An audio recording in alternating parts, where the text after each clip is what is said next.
Welcome to mathematics and English school. আজকে আমরা একটি ট্রান্সলেশন আলোচনা করব, খুবই মজার একটি ট্রান্সলেশন এবং যা অত্যন্ত গুরুত্বপূর্ণ একটি ট্রান্সলেশন। তো চলুন কথা না বাড়িয়ে আমরা শুরু করি। আমরা বাংলা যখন কথা বলি তখন আমরা বলি যে চা পান করার জন্য আপনাকে ধন্যবাদ, ভাত খাওয়ানোর জন্য আপনাকে ধন্যবাদ। আমরা এরকম আরও অনেকগুলো সেন্টেন্স বলি। তো আমরা এই দুটি সেন্টেন্স আমরা আপনাদের সামনে আজকে ট্রান্সলেশন করব। এরকম সেন্টেন্স যদি আপনার সামনে চলে আসে আর ট্রান্সলেশন করতে চান তাহলে বলতে হবে thank you for making. Thank you for making এরপরে অবজেক্টিভ ফর্মটি বসবে। কোনো ব্যক্তির নাম যদি থাকে তাহলে ব্যক্তির নাম সরাসরি বসে যাবে।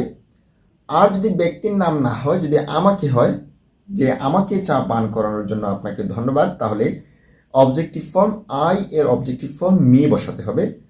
তো প্রথম ক্লোজটি বসাতে হবে সেটা হচ্ছে থ্যাংক ইউ ফর মেকিং। তারপরে যদি আমাকে চা পান করানোর জন্য আপনাকে ধন্যবাদ যদি আমরা বলে থাকি তাহলে মি বসাতে হবে, thank you for making me. তারপরে যা করা হয়েছে, যার জন্য আপনি ধন্যবাদ দিচ্ছেন সেই কাজটি বসিয়ে দিবেন।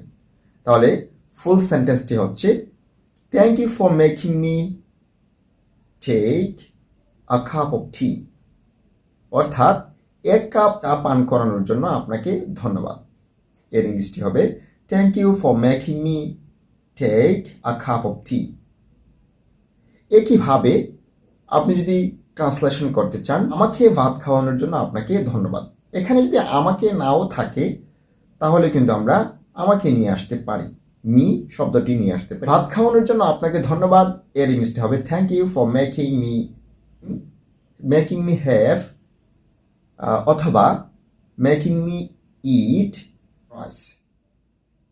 আবার বলছি thank you for making me eat rice. তো আমরা এভাবে যদি ট্রান্সলেশন শিখতে চাই তাহলে অবশ্যই কমেন্টে জানাবো, আমরা আরও উৎসাহিত হব এবং ভিডিও নিয়মিত চালার চেষ্টা করব। অবশ্যই আমরা স্পোকেন ক্লাস দিচ্ছি অনলাইনে। যদি আপনারা অনলাইনে স্পোকেন ক্লাস করতে চান তাহলে অবশ্যই আমাদের সাথে যোগাযোগ করবেন। তো আজকে এই পর্যন্তই। আসসালামু আলাইকুম।